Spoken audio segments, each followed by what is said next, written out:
What's going on, Dragon Ballers? We're here at PPG Miami Invitational. We're here with the first place boy, Justin Rios. What's up, man? Hey, how's it going? Dude, excellent job today. Congratulations. You played King Piccolo, man. Yep. I know you and Marcel were really big on King Piccolo. I know this list has changed a lot over the course of the past couple weeks. Why'd you want to play King Piccolo in the first place? The deck is very good at both sides of both players' turns.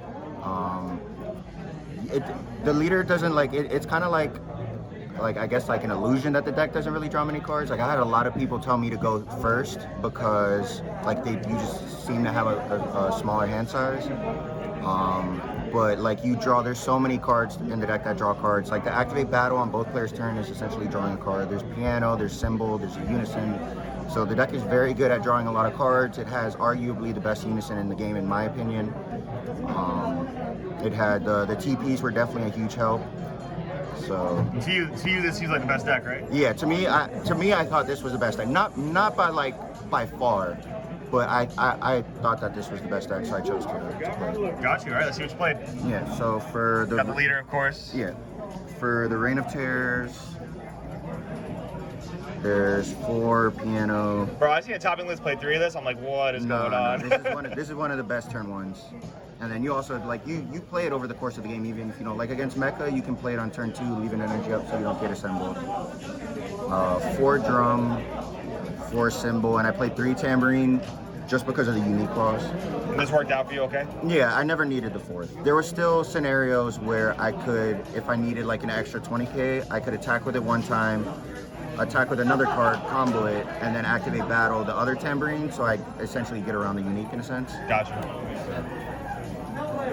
And then for the others, I played 3 of the TP negate. Again, this is unique, so I decided to play it as a 3 of. It's only good when you have the unison too. So I played 3 of that, 3 of this. This card's very good. It's essentially the overwhelm. I'm not playing overwhelm in the deck. You don't usually have a drop area, and it's a non-red card. There's a lot of cards you don't want to be charging. You want to optimally like turn 1 drop, turn 2 unison, and so it's really awkward to have black cards in the deck. And after this weekend, you still wouldn't really play an overwhelm? No. I don't think an overwhelm is good in the deck, or even needed. Gotcha. But yeah, this is very good too. This is the top 5 searcher. It searches for any Namekian or Demon Clan, energy cost 4 or less, or the unison. So this was also a good card to have in your opening hand. So it's something you'd want to mulligan for as well. It helps find your unison or additional copies of the unison, because a lot of decks are always trying to remove unison, and the Kai Seeker is really big right now, so it's important to have as many copies of the unison as possible. Yeah, you gotta replay that a few times. Yeah. The other, I played 2 of the TP. This was to be able to be aggressive with your life. Again, there's sometimes like if people are only attacking your unisons, this is a way to put yourself to 4 to turn your super combos on. It's also good at sending it from the drop area to the warp to get your tambourine +5, so it's essentially 10k combo if it has dual attack. Tambourine's swinging at 45, man. Yeah, if you do this plus the time to fight, tambourine's 45 dual, so it's really strong. This evolves over these 2 King Piccolos, the top 5 searcher, and the overwhelm, which is I call it the overwhelm, but right. The free play. So I remember an iteration of lists where you weren't playing this or this, but like I think over time, you guys realized it's insane.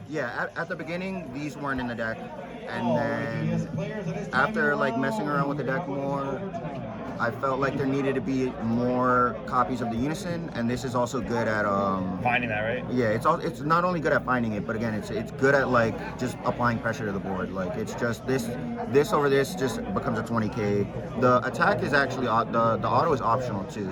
So if you get violent raised, you don't have to give a battle card 20k, which is really neat. And another thing too is you're not playing the 6 drop, right? No, the 6 drop. The problem with the 6 drop is that there's a lot of violent raise, there's a lot of nimbus, there's a lot like if you play against dormant a green deck, you get dormant. Like that's not really what you want to be doing with the deck. It's not hard to pull off because of how free all the Reign of Terrors are. A little bit win more, would you say? Yeah, I definitely win more. Gotcha. And then for the last of the I played 4 Piccolo. It's mainly because of the leader effect. Yeah, you can put it in life, combo from life, find it with your other cards. Yeah, so I definitely keep playing 4 of this instead of any other super combo. For non-Namekians and Demon Clans, I played 3 Yamcha. This used to be a 4 of, but I needed a cut to 50. I think the card is good. Again, like you can play it on, once you have a Unison, you can essentially play it on your turn, your opponent's turn. So 4 could be okay, but I felt like 3 was fine. It's mainly good against the Mirror and Mecha. So. 2 Topo was a concession to the Mirror and Launch. Game 1, there's no profitable way of interacting with Topo, and Topo is actually amazing in the deck too because of how you get to free play barrier blockers. You have the TP negate, you have Yamcha, so you're really good at protecting your life. So yeah, if they try to overextend, you punish them really hard. Yeah. And then for 1-ofs, I played the Kai Seeker. I think this is the best Seeker in the game at the moment. Just being able to remove units like this meta is very Unison dependent. It's also just very good at removing the board. This deck doesn't have much hard removal. Yeah, the Unison of course does the hard removal, but this was just she kills the big boys. Yeah. And then I played 1 Kai. The reason I didn't play 2 was 1, the deck doesn't really need it because you can essentially search the Overrealm double strike and you just go so wide you don't need 1 attack to go through. And you only want to double strike like turn 4, turn 5. Like if you can turn 3 kill someone with the double strike, then go for it. Yeah, I mean. So normally you're saying you end the game like turn 4, turn 5. Yeah. So the Unison, I think this is the best Unison in the game. It's +1 is draw a card.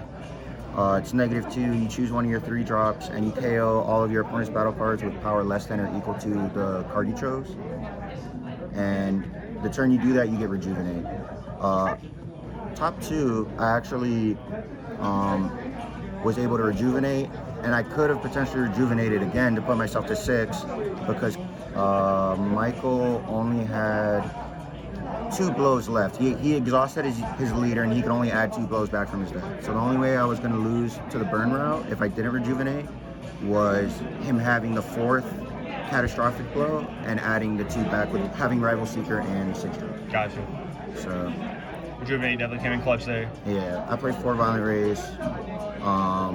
At first I was playing 3 for a good amount of time, and then a lot of people on the team, shout out to Dalen, shout out to Ryan, shout out to a lot of people on the team. They definitely said 4 Violent Rays was the pick. Just because Dark Broly, in our opinion, was going to be the most represented deck in the room. Unfortunately, I didn't play against a single one, but I would still continue to play 4. The card's very good against a lot of matchups. Like, it's still good against Mecha because a lot of the ways they kill you are 20Ks. Yeah, I mean, you're certainly prepped for Dark Broly, that's for sure, and that's one of the top decks right now. So. Yeah. I would still play 4. And then I played 3 Demon Clan. Demon Clan is just an amazing extender. It just allows you to continue to play through a turn. For 1 energy to put a tambourine, a symbol, or even a drum into play. Drum can remove a card, symbol draws, and tambourine attacks. Very cool. That's the main deck, right? Yeah. For the side, I played 3 of the Broly 1-drop.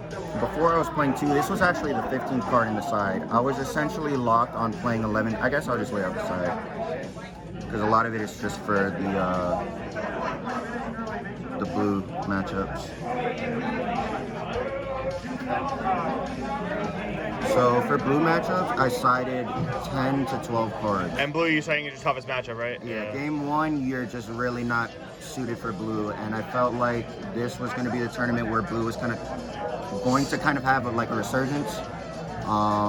So with the popularity of Invoker and Blue Baby, and there was like some rogue Fuzumatsu, shout out to Kuz for putting it on the map. But against Legends, I poured in 3 Broly 1-drop, 3 of the Kaioken, 2 Omen of Awakening, and 2 Frieza's Death Ball. And there's just so many dead cards in the deck that you can take out. So. But this was for essentially the Mirror. I saw multiple copies of Topo and Blue decks. This was for Mecha and extremely good in the Mirror. Very, very good in the Mirror. Kaioken was for Mecha to remove Lord Slug, Bojack, and then Invoker, it removes the Vegeta. Omen of Awakening was additional ways of interacting with Invoker to be able to counter the Rival Seeker. and it was also good at stopping certain cards like Topo as well. But mainly against the matchups, you want to stop Topo. They're a red deck, so they're good at attacking too. You don't want to be able to crit the life. Right. So Death Ball was meant for Dark Broly to remove the Demigra, to be able to combo into your leader, plus 15, negative 10 their Demigra, and if they're not awakened, they cannot combo. And this also gets over Sin Shenron when they block. And then very good against BMS. For Legends, I brought it in because it's a 1 mana 25k, which is very good. So, and 3 Wolf Fang was my way of hedging for the mirror. A lot of people were on Kuitsukai for the mirror, which I didn't think many people were going to be on Kuitsukai that fast, but this is like the best card you can play in the mirror when they Kuitsukai you, because if they turn off your Yamcha, they turn off your TP negate, they turn off Topo, and this is the best way of not getting wrecked the turn you get Kuitsukai. So. Gotcha. I mean, in my opinion, like your side deck game is one of the best aspects of your play. I think it's really, really solid. Yeah. Justin, so congratulations on the win again. Any final things you want to say there? Any final shout outs you want to throw out? Do your thing. I want to shout out MRG. Yes, show those breasts. Best team in the game. Yeah. Not close. I want to shout out to Dalen Mack. He's a sponsor on our team. Hey, Dalen. Shout out to Big J. Big J. We got Amani. We got everybody around right now. We have Amani, Marcel. I want to shout out to everybody on the team. I want to shout out to PPG for again.